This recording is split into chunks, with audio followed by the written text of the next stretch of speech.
Você já se perguntou por que tantas pessoas falam de prosperidade, mas tão poucas realmente vivem essa realidade em Deus? E se eu te dissesse que existe uma prosperidade verdadeira, revelada nas Escrituras, mas que permanece oculta para a maioria das pessoas que se dizem cristãs? Que há um segredo divino, não uma fórmula mágica, mas um princípio espiritual que transforma não apenas a vida financeira de quem o descobre, mas todo o seu destino. E se esse segredo estiver ligado à forma como você honra a Deus em meio à escassez, às suas decisões quando ninguém está vendo e à sua obediência silenciosa nos detalhes mais invisíveis, o que você vai ouvir agora talvez mude para sempre sua forma de enxergar prosperidade. O mundo chama de sucesso aquilo que a Bíblia muitas vezes chama de perdição. Mas há um tipo de bênção que desce dos céus como chuva sobre a terra ressecada. E essa só alcança os que caminham segundo o coração de Deus. Muitos estão correndo atrás de riquezas que nunca vão alcançar. Outros estão tentando desbloquear portas espirituais com chaves erradas. Mas a verdadeira prosperidade, aquela que não traz dores, que sustenta a paz e gera frutos eternos, não é compreendida pelos olhos naturais. É revelada pelo Espírito. Neste vídeo, você vai descobrir qual é esse segredo que tantos ignoram. Vamos explorar juntos passagens da palavra que escondem princípios poderosos sobre fidelidade, provisão e honra. Você entenderá por quê há pessoas que oram tanto, mas não prosperam. E porque outras que vivem em aliança com Deus conseguem romper limites mesmo diante das maiores crises. Mas antes de começarmos este mergulho espiritual, quero te convidar a um gesto de fé. Escreva aqui nos comentários a frase: "Desejo ser rico em Cristo". Isso será mais do que um comentário. Será seu pacto público de que está pronto para buscar a prosperidade que vem de Deus, e não a que o mundo tenta te vender. E aproveite para curtir este vídeo. Quando você faz isso, o YouTube entende que esta mensagem é importante e começa a entregá-la a mais pessoas que também precisam ouvir isso hoje. Você estará, com um simples clique, se tornando um instrumento para espalhar a verdade do Evangelho. Que honra é poder contar com você nessa missão. Se ainda não está inscrito no canal, agora é o momento ideal. Pense nisso. Quantas pessoas hoje não têm uma igreja perto, não têm com quem conversar, não têm forças para orar e encontram nestes vídeos o único alimento espiritual da semana? Sua inscrição nos ajuda a manter esta luz acesa na escuridão que cresce ao redor. E agora, antes de abrirmos a palavra, deixa eu te contar uma última coisa. O ensinamento 9 de hoje, a revelação do Salmo 1, pode ser justamente a chave espiritual que vai abrir uma nova estação na sua vida. Uma estação de liberdade, clareza, direção e provisão. Não perca esse momento, porque ele será crucial. Vamos começar nosso estudo. Que o Espírito Santo fale com poder ao seu coração. 1. A promessa de provisão no deserto. O maná e a fidelidade de Deus. Poucas imagens na Bíblia são tão fortes e simbólicas quanto a do povo de Israel no deserto, sobrevivendo exclusivamente da provisão sobrenatural de Deus. Nenhuma terra cultivável, nenhum comércio, nenhum sustento humano visível. Ainda assim, todos os dias, por 40 anos, o povo acordava e encontrava o maná, o pão do céu, estendido sobre o solo. Um milagre cotidiano, silencioso, disciplinador. Era mais que alimento. Era uma lição divina sobre o verdadeiro significado de prosperidade. A Bíblia diz em Êxodo capítulo 16 que o maná caía de madrugada antes do sol esquentar. Se alguém tentasse guardar para o dia seguinte, ele apodrecia. Deus estava ensinando um princípio profundo. A verdadeira prosperidade não está na acumulação ansiosa, mas na confiança diária. Quem confia no Senhor não vive com medo da escassez. Aprende a depender, dia após dia, da fidelidade do Pai. O maná era provisão para aquele dia, para aquela necessidade, e, no dia seguinte, viria de novo. Nem antes nem depois. Apenas na medida exata da necessidade e no tempo perfeito de Deus. Essa é uma das primeiras lições que precisamos compreender quando falamos de prosperidade bíblica. Deus não dá para que você acumule com medo do futuro, mas para que você aprenda a confiar que o futuro está nas mãos dele. A prosperidade do reino não é uma segurança material adquirida, mas uma segurança espiritual vivida. Deus não quer apenas colocar dinheiro em suas mãos. Ele quer te libertar do medo que aprisiona sua alma. Observe, os israelitas que tentaram guardar o maná para o dia seguinte agiram exatamente como muitos fazem hoje. Tentam controlar o amanhã, esquecendo que o verdadeiro sustento está no relacionamento com o provedor. Prosperidade à luz da palavra começa quando você troca o controle pela confiança. Quando você decide que sua segurança não virá de números em uma conta bancária, mas da certeza de que o céu nunca falha. E há mais um detalhe. No sexto dia, o maná vinha em dobro. O sábado, o dia de descanso, já estava contemplado, na lógica divina de provisão. Isso nos ensina que a prosperidade bíblica considera também o descanso, a dignidade, o tempo em família, a paz de espírito. Não é uma corrida exaustiva em busca de ganhos.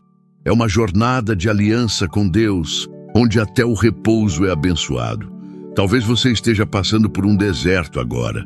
Talvez suas contas estejam se acumulando, suas reservas se esgotando, e seu coração esteja ansioso como o do povo no deserto. Mas eu te digo, se você olhar para o céu, vai perceber que o maná ainda cai. Ele ainda provê. Pode não vir na forma que você espera, pode não parecer abundante aos olhos humanos, mas se é Deus quem envia, será sempre suficiente, será sempre perfeito, será sempre fiel. Prosperidade não começa quando tudo dá certo. Começa quando você aprende a enxergar o milagre escondido no ordinário, quando você se ajoelha antes de reclamar, quando você louva antes de ter, quando você agradece por aquilo que o mundo chama de pouco, porque o pouco com Deus é o suficiente para derrubar gigantes e atravessar desertos. E é justamente nesse ambiente árido, onde parece que nada floresce, que Deus revela a grandeza do seu cuidado. Ele poderia ter levado o povo direto para Canaã, mas os levou pelo deserto para que aprendessem que prosperidade não é geografia, é presença. Não é ter muito, é saber quem é o seu provedor. Não é poder comprar, é saber esperar. A verdadeira prosperidade que vem de Deus começa aqui, quando o seu coração se inclina mais para o céu do que para os números. Quando você entende que ser próspero não é ter muito, é nunca faltar aquilo que é necessário para cumprir o propósito. É viver debaixo de uma nuvem de fidelidade que mesmo nos dias mais secos traz pão do céu. 2. O encontro entre Elias e a viúva de Sarepta, quando a fé ativa a provisão. Em 1 Reis, capítulo 17, encontramos uma das passagens mais intrigantes e poderosas da Bíblia sobre provisão divina. O profeta Elias, em obediência ao Senhor, é enviado à cidade de Sarepta, onde uma viúva extremamente pobre seria usada por Deus para sustentá-lo. É aqui que uma lição profunda nos é revelada. A verdadeira prosperidade no reino de Deus começa quando a fé desafia a lógica e a obediência se manifesta no pouco. A mulher, quando encontra Elias, está recolhendo alguns gravetos. Seu plano era simples e trágico: preparar a última refeição para si e seu filho, e depois morrer. Não havia mais esperança, não havia mais provisão, não havia mais futuro. Era o fim da linha, Mas Deus já havia decidido que aquele fim seria, na verdade, o começo de uma nova estação. Elias pede água, depois um pedaço de pão. Ela responde que só tem um punhado de farinha e um pouco de azeite. Mas o profeta, com autoridade espiritual, diz: não temas, vai e faze conforme a tua palavra, porém faze disso primeiro para mim. Parece duro à primeira vista, mas o que está por trás disso é um princípio eterno. Quando colocamos Deus em primeiro lugar, mesmo no pouco, abrimos caminho para o sobrenatural. Ela obedece, e ali está o milagre. A panela de farinha não se esgotou, a botija de azeite não secou. Dia após dia, ela via o impossível acontecendo. Não caiu o ouro do céu, não apareceu riqueza repentina, mas havia pão, havia sustento, havia continuidade. E onde há continuidade, há vida. Onde há fidelidade, há abundância espiritual. Essa história nos ensina que a prosperidade divina não é uma promessa vazia de riqueza instantânea. É o resultado de um coração que coloca a vontade de Deus acima da sua própria necessidade. A viúva de Sarepta nos mostra que a prosperidade começa quando você entrega o que tem, mesmo sendo pouco, confiando que Deus não se esquece dos que o honram. Pense na força dessa cena. Uma mulher em extrema vulnerabilidade, à beira da morte, escolhendo confiar em uma palavra profética. Ela não tinha segurança, mas teve fé, e essa fé ativou o milagre. Hoje, muitas pessoas esperam que a abundância chegue para só então servirem, ajudarem, dizimarem, ofertarem, obedecerem. Mas o reino de Deus funciona ao contrário. Primeiro, a fé, depois o fruto. Primeiro a entrega, depois a colheita. Primeiro a obediência, depois a abundância. E mais, a viúva não foi usada por Deus apenas para sua própria provisão. Ela alimentou um profeta, alimentou um servo do Altíssimo, participou de um plano maior do que a sua própria sobrevivência. Isso é prosperidade aos olhos de Deus, ser canal, ser instrumento, ser parte da resposta divina na vida de alguém. Prosperar, biblicamente, é viver de forma que outras vidas sejam tocadas por aquilo que Deus confia a você. E talvez seja exatamente isso que o Senhor esteja falando ao seu coração hoje. Talvez você tenha acreditado que não tem nada a oferecer, que o que você tem é pequeno demais, inútil demais, insignificante. Mas o Espírito Santo te diz agora: se for entregue nas mãos certas, se for consagrado com fé, será multiplicado. Você pode estar vivendo com medo do amanhã, mas a chave da sua provisão pode estar no ato de generosidade que você ainda não teve coragem de fazer. Não espere o momento ideal para confiar. Não espere ter muito para ofertar. Não espere entender tudo para obedecer.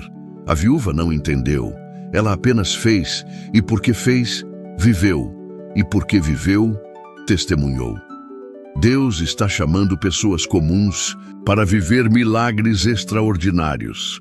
Mas os milagres não começam do lado de fora, começam no coração, começam no momento em que você decide colocar a palavra acima das circunstâncias. Começam quando você ouve a voz de Deus dizendo: não temas.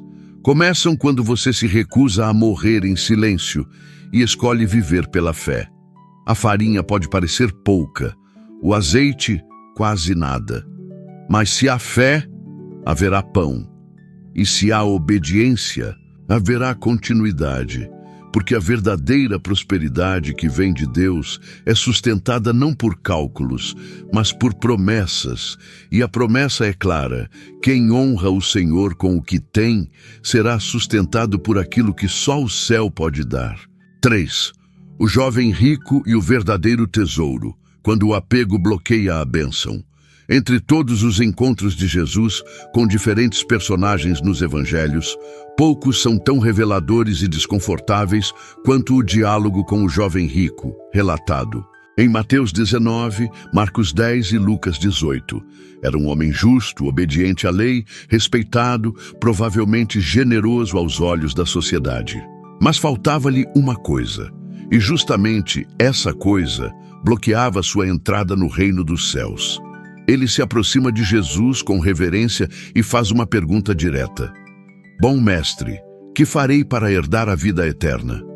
Jesus responde com a lista dos mandamentos. O jovem declara que já os cumpria desde a juventude. Então, o Senhor toca na raiz. Falta-te ainda uma coisa. Vende tudo o que tens, dá aos pobres e terás um tesouro no céu. Depois, vem e segue-me.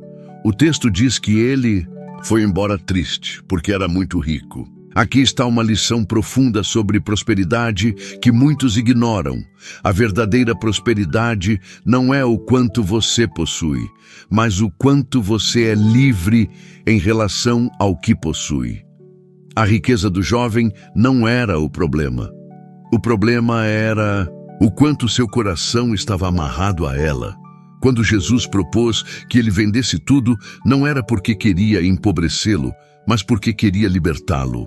O apego é uma prisão invisível que disfarça a escassez de segurança, e o reino de Deus não se edifica sobre prisões. Quantas vezes não somos como esse jovem? Cumprimos preceitos, temos uma aparência espiritual, buscamos conselhos, mas no íntimo ainda há reservas, ainda há territórios não entregues, ainda há vínculos com bens, com status, com planos pessoais que mantemos intocados. E aí, a prosperidade verdadeira não pode fluir, porque ela depende de um coração completamente rendido. É importante lembrar, Jesus não fez essa proposta para todos. Ele nunca disse a Pedro ou a João para venderem tudo, mas ele sabia exatamente onde estava o obstáculo no coração daquele jovem. A palavra de Deus é viva e o Espírito Santo fala conosco da mesma maneira.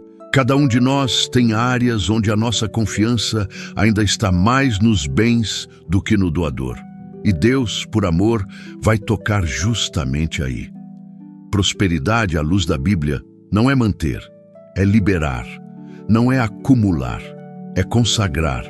Não é se prender às posses, mas usá-las como ferramentas para glorificar o Senhor e abençoar outros. Aquele jovem tinha tudo, menos liberdade.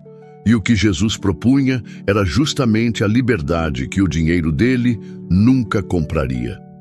O mais triste é que ele se afastou. Ele teve diante de si a oportunidade de andar com o Cristo vivo, de ouvir segredos do reino, de participar dos milagres, mas escolheu manter o controle, escolheu preservar sua segurança visível. E quantos hoje continuam tomando essa mesma decisão silenciosa, todos os dias? Dizem que querem seguir Jesus, mas, quando a palavra confronta seus apegos, recuam. O Senhor não te pede tudo para te deixar com nada. Ele te pede tudo para te dar tudo. Tudo o que realmente importa, tudo o que não pode ser roubado, corroído, perdido. O jovem rico tinha bens, mas não tinha paz. Tinha influência, mas não tinha intimidade. Tinha segurança, mas não tinha eternidade. Tinha poder, mas não tinha direção. A pergunta que fica para nós é: qual riqueza estou guardando com tanto zelo que acabei bloqueando o que Deus queria derramar sobre mim? Será que minha fidelidade a Deus está condicionada à manutenção de um certo padrão? Será que estou disposto a confiar, mesmo que isso signifique renúncia? A prosperidade que vem do céu exige rendição, exige desapego, exige obediência e, acima de tudo, exige confiança de que aquilo que Deus nos pede, ainda que pareça um sacrifício, é sempre um convite para algo maior. Não há prosperidade plena sem liberdade interior. E não há liberdade interior enquanto estivermos escravizados por aquilo que temos medo de perder. Jesus não queria o dinheiro do jovem, queria seu coração. E isso não mudou. Ele ainda quer o nosso coração acima de tudo. E só quando entregamos sem reservas é que podemos experimentar a abundância que Ele tem para nós, aquela que não termina em tristeza, mas transborda em alegria eterna.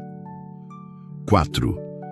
A multiplicação dos pães. Quando a gratidão antecede o milagre, uma das passagens mais conhecidas e poderosas dos evangelhos é a multiplicação dos 5 pães e 2 peixes. Ela aparece nos 4 evangelhos, mas aqui tomamos como base o relato de João, capítulo 6. Nesse episódio, Jesus se depara com uma multidão faminta, cansada, necessitada. Não havia estrutura, recursos, planejamento, mas havia um detalhe decisivo: um menino com 5 pães de cevada e 2 peixinhos. Jesus poderia ter simplesmente criado pão do nada, mas ele escolheu usar o pouco que alguém estava disposto a oferecer. Isso nos revela uma chave espiritual poderosa sobre a prosperidade. Deus multiplica aquilo que é colocado com gratidão em suas mãos. O cenário era de escassez. Os discípulos estavam preocupados com a logística, com os custos, com a limitação humana. Eles dizem: 200 denários não bastariam para que cada um recebesse um pedaço. Mas Jesus não. Operava com base em cálculos. Ele operava com base na fé e na entrega. Quando os pães e os peixes são trazidos, a primeira coisa que Jesus faz é algo que muitos ignoram. Ele dá graças, ele agradece pelo pouco, ele honra o pequeno gesto, ele valoriza a disposição e então ele reparte, e ao repartir, ele multiplica.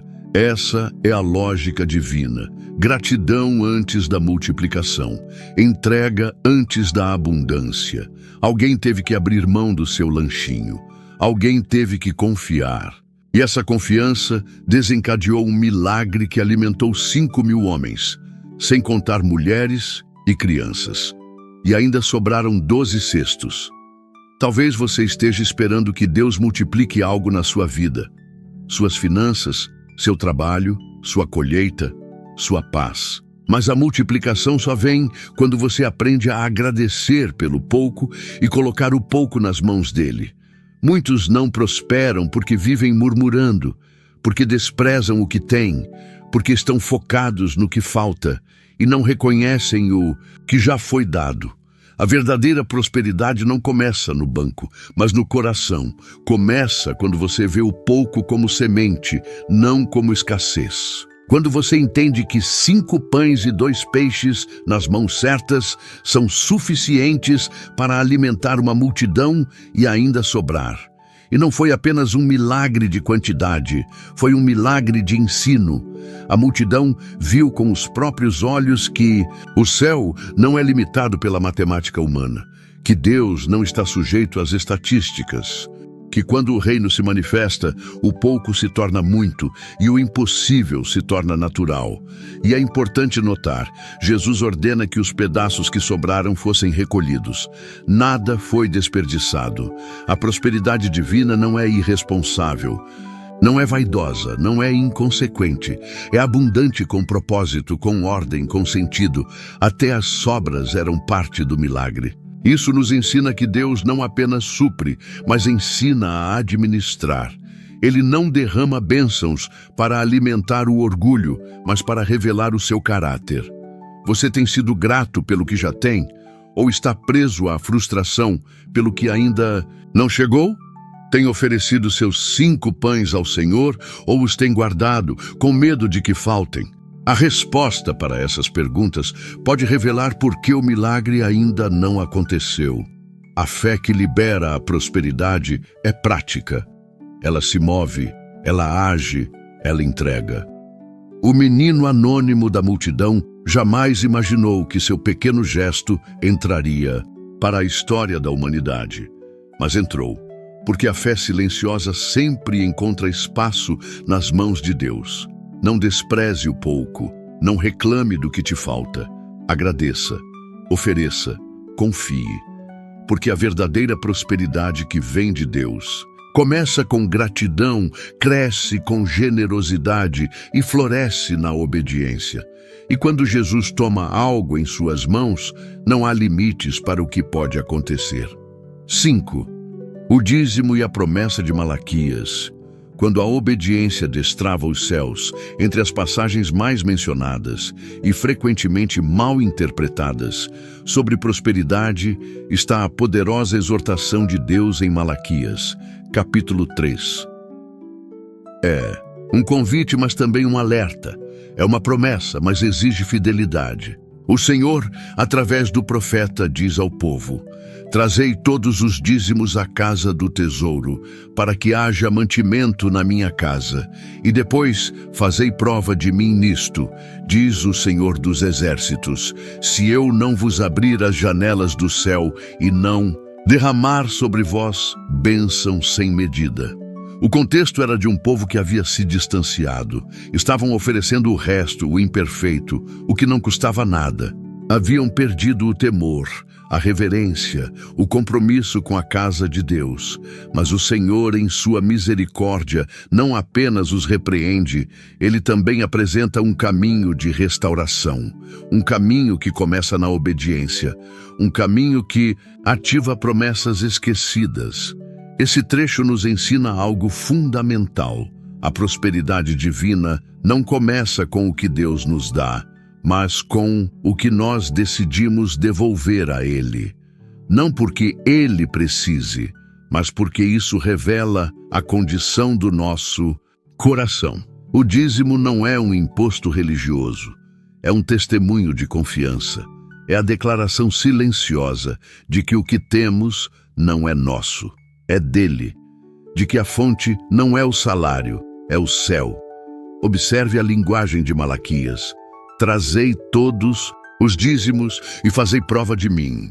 É um dos únicos momentos em toda a Escritura em que Deus nos convida a prová-lo, a testar sua fidelidade, a colocar nossa fé em movimento e ver o que acontece. Não é sobre dinheiro, é sobre aliança. É sobre compromisso com o reino. Muitos vivem em constante luta financeira, não porque Deus os abandonou, mas porque nunca alinharam suas finanças com os princípios do reino. Querem a bênção, mas não seguem o plano. Pedem portas abertas, mas não obedecem aos comandos básicos. E o Espírito Santo hoje te chama à maturidade, porque prosperidade bíblica requer obediência prática. A promessa é clara. Abençoarei até que sobreabunde, mas Deus também diz, repreenderei o devorador. Ou seja, a obediência não só atrai bênção, ela também ativa proteção. Existem batalhas financeiras que só se vencem no altar. Existem perdas que só são interrompidas quando o coração volta a honrar ao Senhor com o primeiro e melhor. E isso não se resume ao dízimo, vai além. É um estilo de vida. É uma cultura de honra. É viver de maneira que tudo o que você tem, seu tempo, seus dons, sua renda, sua influência, esteja a serviço de Deus. Quando isso acontece, as janelas do céu não apenas se abrem, elas permanecem abertas. Mas é preciso decisão. O dízimo, muitas vezes, é um teste de fé, principalmente em tempos de crise. E aqui está o segredo. O dízimo não é praticado quando sobra, mas mesmo quando falta. Porque quem dizima, quando tem pouco, está dizendo ao céu: confio mais na promessa do que na aparência. E essa confiança é registrada no céu. Há pessoas que oram por provisão, mas vivem fechadas para os princípios espirituais que liberam essa provisão. Querem bênçãos que não exigem compromisso. Mas Deus não trabalha com barganhas, Ele responde a alianças. E a obediência é a ponte entre a promessa e a manifestação. Você já entregou seu coração, sua vida, sua fé. Agora talvez Deus esteja te pedindo uma nova entrega, a de confiar também sua vida financeira a Ele. Não com medo, não por obrigação, mas por amor, por fidelidade, por gratidão. Porque o céu continua abrindo janelas e há bênçãos reservadas para aqueles que têm coragem de viver segundo os princípios eternos. Prosperidade não é um resultado automático. É uma consequência espiritual de um coração que honra, obedece e confia. 6. O servo fiel e o talento multiplicado. Quando o propósito governa a administração. Em Mateus capítulo 25, Jesus conta uma parábola que à primeira vista parece ser apenas uma lição sobre responsabilidade, mas que, na verdade, esconde um dos princípios mais profundos sobre prosperidade no reino de Deus, a parábola dos talentos. Nela, um homem prestes a viajar chama seus servos e lhes entrega diferentes quantidades de talentos, moeda de grande valor na época. A um dá 5, a outro 2, e ao terceiro apenas 1, a cada um segundo a sua capacidade. O que chama a atenção aqui não é apenas a distribuição, mas a forma como cada servo reage. Os 2 primeiros negociam, trabalham, multiplicam. O terceiro, no entanto, enterra o talento com medo e o devolve sem qualquer crescimento. A resposta do Senhor é dura, clara, reveladora. Servo mau e negligente. Devias ter dado o meu dinheiro aos banqueiros, e quando eu voltasse, receberia com juros. Esse ensino revela que prosperidade verdadeira está diretamente ligada ao propósito e à responsabilidade com o que se recebe. Deus não distribui recursos apenas para conforto pessoal. Ele confia talentos, dons, recursos e oportunidades para que sejam multiplicados com sabedoria, dedicação e temor. Note que o servo que enterrou o talento não perdeu nada. Ele devolveu exatamente o que recebeu. Aos olhos do mundo, isso poderia parecer honesto, prudente, até conservador.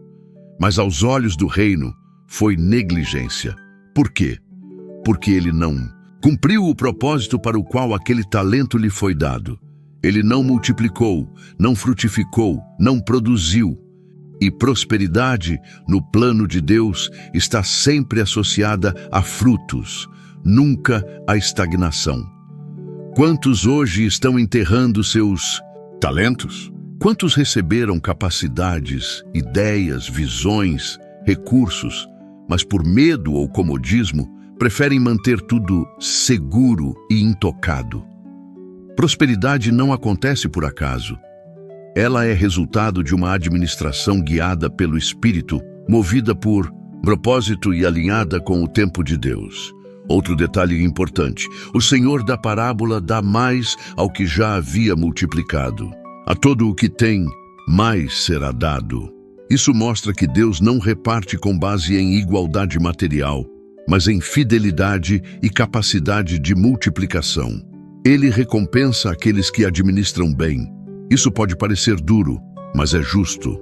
O reino é regido por princípios eternos, e a multiplicação é uma das marcas dos que agem com sabedoria. Prosperidade sem propósito é vaidade, mas prosperidade com propósito é legado, é expansão do reino, é serviço. Os 2 primeiros servos não guardaram para si o que multiplicaram, eles entregaram ao Senhor. Isso nos ensina que tudo o que cresce sob a bênção de Deus deve voltar para Ele como honra.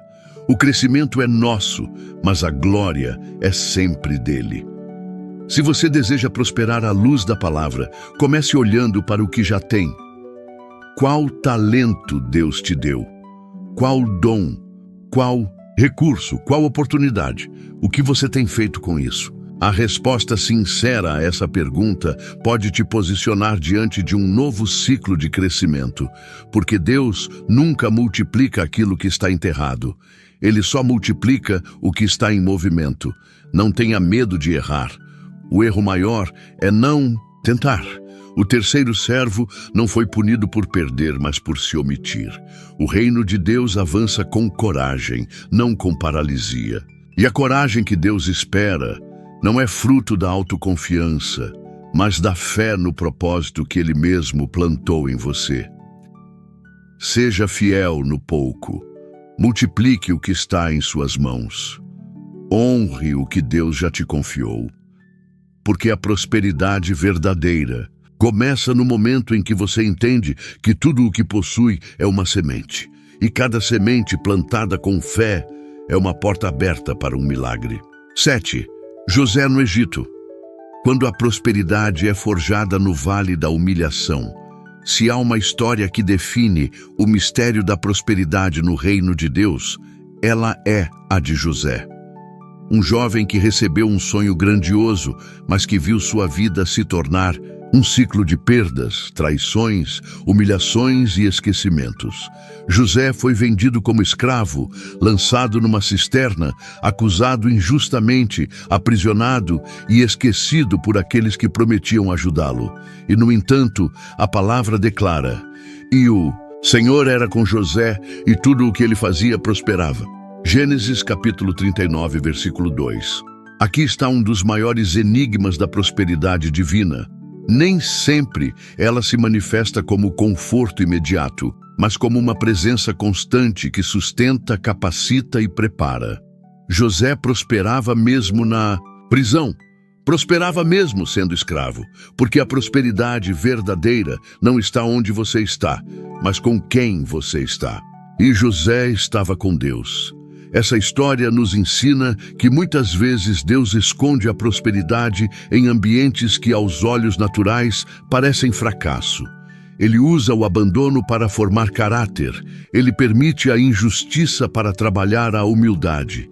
Ele atrasa as promessas para purificar a motivação. Porque Deus não apenas entrega bênçãos, Ele forma administradores dignos delas. José não foi direto do sonho ao trono. Ele foi lançado no vale antes de alcançar o palácio, e nesse processo aprendeu a servir, aprendeu a interpretar sonhos dos outros antes de ver o seu realizado, aprendeu a ser fiel no pouco, no secreto, no invisível. A prosperidade verdadeira exige esse caminho oculto. Ela não nasce na vitrine, nasce na caverna. Talvez hoje você esteja se sentindo como José no cárcere. Você sabe que tem um chamado, você carrega promessas, você sente que há algo maior, mas nada ao seu redor confirma isso. As portas estão fechadas, os recursos são escassos, as respostas não vêm. E ainda assim, você permanece fiel. Não desiste da santidade, não negocia sua integridade, não abandona o temor. Saiba disso, essa fidelidade silenciosa está sendo anotada no céu. E assim como aconteceu com José, Deus está preparando um tempo em que sua capacidade de administrar será maior do que o tamanho da bênção. Ele não forma reis em palácios, mas em prisões, porque ali não há plateia. Ali, o caráter é moldado sem a tentação da vaidade. Quando Faraó sonhou e ninguém conseguiu interpretar, a memória de José foi ativada. E em um único dia, ele saiu da prisão para governar um império. Não foi sorte, não foi coincidência, foi cumprimento. E só acontece com quem passa pela forja. A prosperidade de José não era apenas pessoal. Ele foi usado por Deus para salvar uma nação inteira. Quando a prosperidade vem de Deus, ela tem propósito coletivo. Ela é resposta para muitos. É estratégia do reino. José se tornou canal de provisão para os que um dia o desprezaram. Isso também é prosperidade, não usar o poder para vingança, mas para reconciliação. E mais, o que parecia ter sido tempo perdido se revelou parte do plano. Cada etapa dolorosa o aproximava do seu destino. Cada injustiça preparava seu espírito. Cada aparente derrota o ensinava a governar com sabedoria. Prosperidade no reino é isso. Não é só o que você conquista, mas o que você aprende no caminho até a conquista. Se você está passando pelo vale, permaneça firme. O mesmo Deus que esteve com José está contigo. E quando chegar o tempo de manifestar a promessa, ninguém poderá impedir, porque o céu tem um relógio diferente, e quando a hora chegar, será impossível não reconhecer. Foi Deus quem fez. 8. A viúva dos tempos de Eliseu, quando a obediência multiplica o invisível. No segundo livro dos Reis, capítulo 4, encontramos outro encontro marcante entre o céu e a escassez. Uma mulher, viúva de um servo fiel do profeta Eliseu, se vê diante de uma crise desesperadora, endividada, pressionada por credores e prestes a ver seus filhos levados como pagamento. Ela não tem nada, pelo menos é isso que pensa, mas Deus vê diferente. Quando Eliseu pergunta o que ela tem em casa, a resposta é simples, quase resignada. Tua serva não tem nada, senão uma botija de azeite. E é exatamente sobre isso que Deus decide agir. Essa passagem nos mostra que Deus nunca começa o milagre com o que falta. Ele começa com o que resta. E o que resta, quando é consagrado com fé e obedecido com coragem, torna-se suficiente para ativar o impossível. Eliseu, então, dá instruções que desafiam a lógica. Vai, pede vasos emprestados, não poucos. Ela deveria recolher vasilhas vazias e se preparar para ver algo que nunca antes havia acontecido. A mulher obedece, e esse é o ponto-chave. Ela não apenas crê, ela se move, ela se expõe. Ela bate nas portas dos vizinhos, recolhe as vasilhas, fecha a porta de casa com os filhos e começa a derramar. E o que era escasso, o que parecia inútil, o que antes não era suficiente, agora flui, preenche, transborda. Cada vasilha que ela enche é um lembrete de que Deus não age na passividade, mas na ação da fé. Ela podia ter recusado, racionalizado, hesitado, mas decidiu obedecer. E isso fez toda a diferença. O azeite só parou de fluir quando acabaram os vasos. Isso nos ensina que o limite da provisão não está no céu, mas na nossa preparação, na nossa expectativa, na nossa fé ativa. E mais uma vez, vemos que a prosperidade de Deus não foi apenas um alívio momentâneo, mas uma transformação de destino. Com o azeite vendido, ela pôde pagar as dívidas e viver do restante. A escassez foi substituída por abundância. A ameaça de escravidão deu lugar à liberdade, mas tudo começou com um passo de fé em direção ao pouco que ela ainda possuía. Quantas vezes você já disse, eu não tenho nada? E se Deus te respondesse como fez com aquela mulher, o que você ainda tem em casa? Pode ser uma habilidade, um dom, uma ideia, uma semente esquecida, um recurso mínimo. Mas se for colocado nas mãos certas, se for movido por obediência, se for ativado com fé, o céu derrama azeite até onde houver espaço. A mulher não pediu ajuda ao rei, ao governo ou aos vizinhos. Ela foi ao profeta. E isso nos mostra que a direção certa é mais poderosa do que o apoio humano. Quando buscamos a orientação de Deus antes da solução aparente, Ele nos conduz por caminhos que nos libertam de forma completa e não apenas paliativa. E note um detalhe simbólico. O milagre aconteceu com a porta fechada. Não foi um espetáculo público, foi intimidade, foi fé no secreto, foi confiança sem plateia. A prosperidade verdadeira nem sempre começa com visibilidade. Às vezes, ela nasce entre lágrimas e oração, entre muros que só Deus vê. E justamente por isso é tão poderosa, porque foi gerada no altar da obediência. Se hoje você se sente pressionado por dívidas, por crises, por escassez, lembre-se desta viúva. Lembre-se que o azeite começou a fluir quando ela decidiu se mover. Quando ela parou de olhar para o que faltava e começou a valorizar o que restava. O milagre não está longe, ele pode estar dentro da sua casa, escondido naquilo que você ainda não percebeu como valioso. Consagre, obedeça, se mova, porque a prosperidade que vem de Deus não depende de cenário favorável, mas de fé ativada. E quando a fé se une à ação, até o último fio de azeite se transforma em provisão abundante. 9. Salmo 1. A árvore plantada junto às águas. Raízes que sustentam a prosperidade. A palavra de Deus abre o livro dos Salmos com uma promessa extraordinária. O Salmo 1 não começa com conselhos genéricos, nem com uma oração desesperada. Ele começa com um retrato, o retrato do homem que prospera aos olhos de Deus. Não é um empresário bem-sucedido, nem um governante poderoso. É um homem que medita na lei do Senhor de dia e de noite. Um homem cujas decisões espirituais definem seu destino terreno.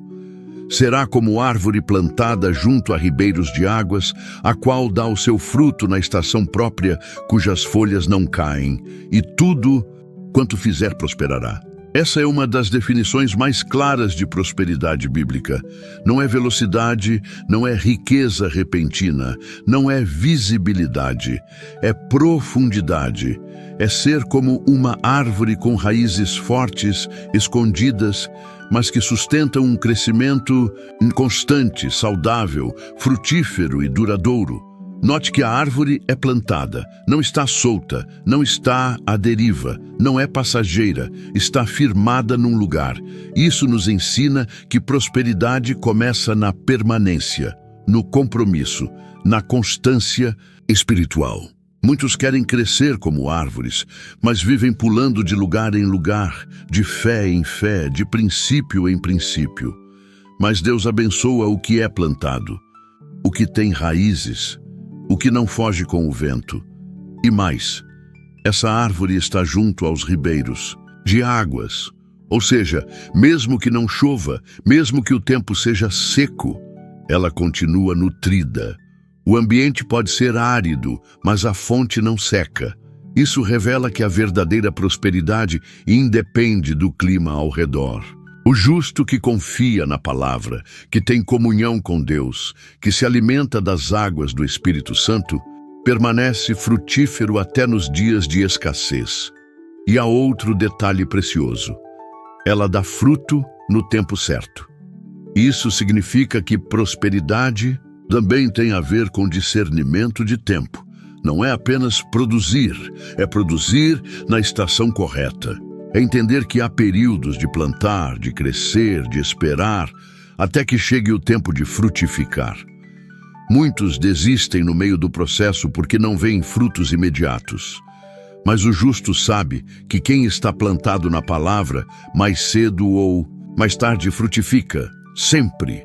E suas folhas não caem, ou seja, a aparência não se deteriora, a vitalidade se mantém, a esperança não murcha. Enquanto os ímpios são levados como a palha pelo vento, o justo permanece. Porque seu sustento vem de uma fonte que o mundo não vê, e tudo quanto fizer prosperará. Essa promessa não é genérica, ela está condicionada à postura anterior. Meditar na palavra de dia e de noite. Prosperidade não vem por acaso. Ela nasce de uma mente e um coração mergulhados na verdade de Deus. Quando a palavra é prioridade, as decisões são sábias. E decisões sábias constroem destinos prósperos. Talvez você esteja tentando prosperar à força, correndo, lutando, acumulando e mesmo assim se sentindo vazio. Talvez o que Deus esteja te dizendo hoje é: planta-te, enraiza-te, mergulha na palavra e eu cuidarei do resto. Porque há promessas que só se cumprem na vida de quem decidiu viver enraizado na verdade. Não se compare com outras árvores. Não inveje outros frutos. Permaneça, confie, espere. O rio está fluindo e quem está plantado junto às águas nunca seca, nunca desiste, nunca cai. Prosperidade no reino não é correr mais rápido, é permanecer mais firme, e quem permanece, floresce. E 10. A igreja generosa de Corinto, quando a abundância se revela na generosidade. Em 2 Coríntios, capítulos 8 e 9, o apóstolo Paulo nos apresenta uma das expressões mais puras e inspiradoras da verdadeira prosperidade. A generosidade dos crentes da Macedônia e a exortação à generosidade dos coríntios. Diferentemente da mentalidade mundana, que enxerga a prosperidade como acúmulo e segurança pessoal, Paulo mostra que a prosperidade espiritual se manifesta quando alguém é capaz de repartir com alegria, mesmo em meio à necessidade. Ele escreve que os irmãos da Macedônia, mesmo passando por muitas tribulações e profunda pobreza, deram com abundância e com grande alegria. Isso nos ensina algo essencial. A generosidade bíblica não nasce da abundância material, mas da abundância de fé. Eles não deram porque tinham muito. Eles deram porque confiavam que, ao dar, estariam cooperando com a obra de Deus e não ficariam desamparados. Logo depois, Paulo fala aos Coríntios sobre o princípio da semeadura. Aquele que semeia pouco, pouco também colherá. E o que semeia com fartura, com abundância, também colherá. E então, ele revela um dos versículos mais poderosos sobre prosperidade em toda a Escritura. E Deus é poderoso para fazer abundar em vós toda graça, a fim de que, tendo sempre, em tudo, toda suficiência, superabundeis em toda boa obra. 2 Coríntios capítulo 9, versículo 8. Preste atenção na riqueza dessa promessa. Paulo não está prometendo riquezas para ostentação. Está falando de suficiência e superabundância para fazer o bem. Isso é prosperidade à luz do Evangelho. Ter o suficiente para viver com dignidade e o excedente para semear no reino. Não se trata de ego, se trata de missão, e a promessa continua. Deus dá semente ao que semeia e pão para comer. Ou seja, Deus distingue o que é para consumo e o que é para multiplicação. E Ele só entrega sementes para quem está disposto a semear. Muitas vezes pedimos mais a Deus, mas o céu responde, para quê? Se for para enterrar o talento, como vimos anteriormente, ou para manter os celeiros cheios de orgulho, Ele não enviará. Mas se for para abençoar, levantar, socorrer e expandir a obra de Cristo, então a semente virá. E Paulo conclui com uma revelação profunda. A generosidade não apenas supre necessidades, mas também produz ações de graças a Deus. Cada vez que alguém é alcançado por uma oferta, um gesto de socorro, uma contribuição voluntária, Deus é glorificado. Ou seja, a prosperidade se transforma em louvor. O pão que você divide se transforma em oração que sobe. O recurso que você compartilha se transforma em adoração. Quantas vezes, por medo, deixamos de ser generosos? Quantas vezes o medo da escassez nos impediu de atender a uma urgência, de apoiar um ministério, de estender a mão? Paulo nos mostra que o reino de Deus não funciona pela lógica da retenção, mas da circulação. O que você retém por medo, apodrece. O que você reparte por fé, floresce. Se você deseja viver a prosperidade que vem de Deus, avalie hoje sua generosidade. Não apenas no dinheiro, mas no tempo, no cuidado, na compaixão, na disposição de ser resposta. Porque Deus entrega mais àqueles que Ele sabe que vão repartir. E a recompensa para os generosos não é apenas material, é espiritual, é paz, é propósito, é alegria que o mundo não pode roubar. Você foi chamado para ser um canal, não um depósito, um rio, não uma represa. E quanto mais você flui, mais o céu enche, porque os céus se movem em direção aos que se movem com compaixão, e os que abençoam serão sempre os mais abençoados. Conclusão. A prosperidade verdadeira começa no coração que confia. Se você chegou até aqui, permita-me dizer com toda a certeza do meu coração: você não é uma pessoa comum. Você é alguém que foi chamado por Deus para compreender verdades que muitos ignoram, porque a maioria ouve superficialmente. Muitos clicam em vídeos como este apenas por curiosidade. Mas poucos têm coragem de permanecer até o fim, de ouvir com o Espírito e de deixar o Espírito Santo trabalhar com profundidade. Você ficou. Você ouviu histórias de homens e mulheres que, mesmo em meio à escassez, à injustiça, à perseguição, experimentaram a verdadeira prosperidade que vem do céu.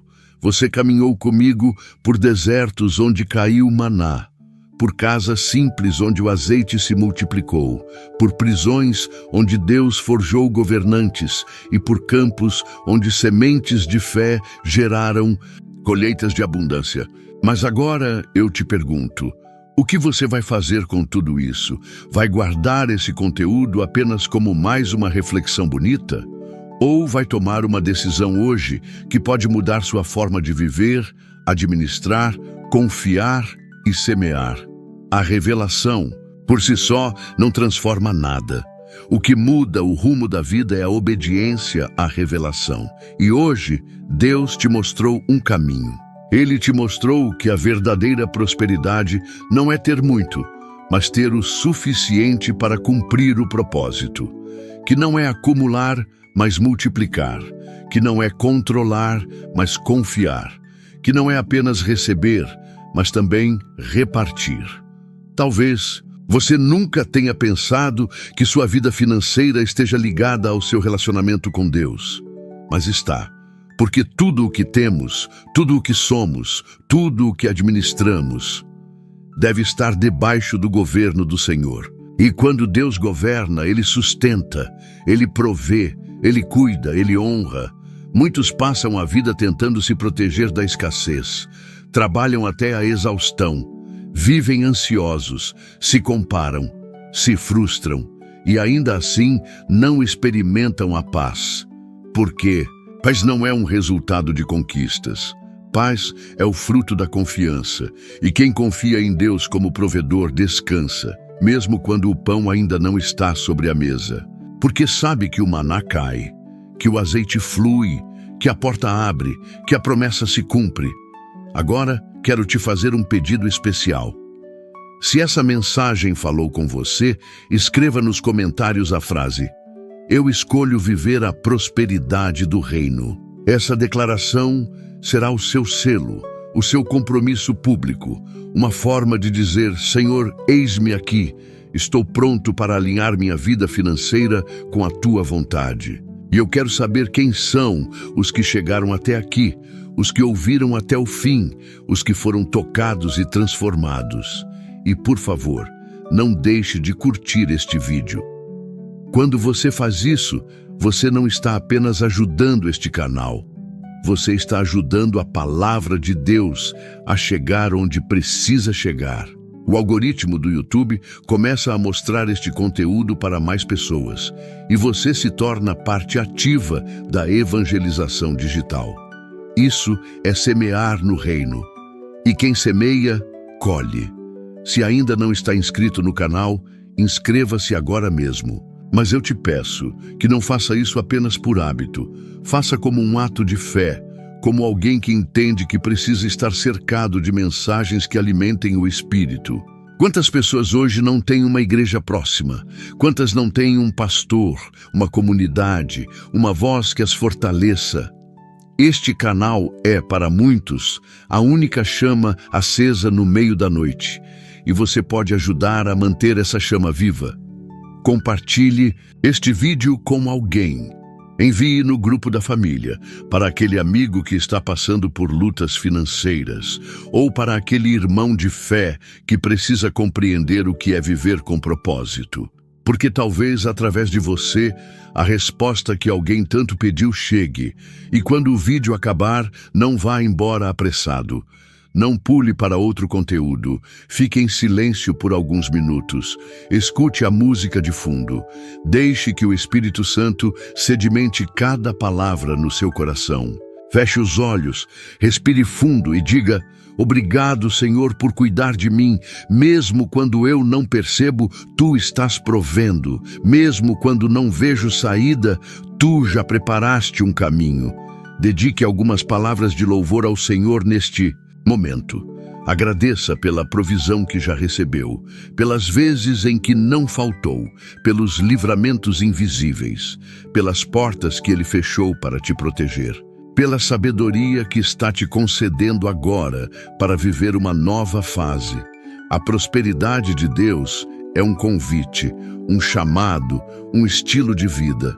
E hoje, esse chamado chegou até você. Não pare aqui.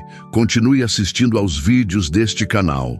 Alimente sua fé todos os dias, porque a fé que se alimenta cresce, e a fé que cresce vence o mundo.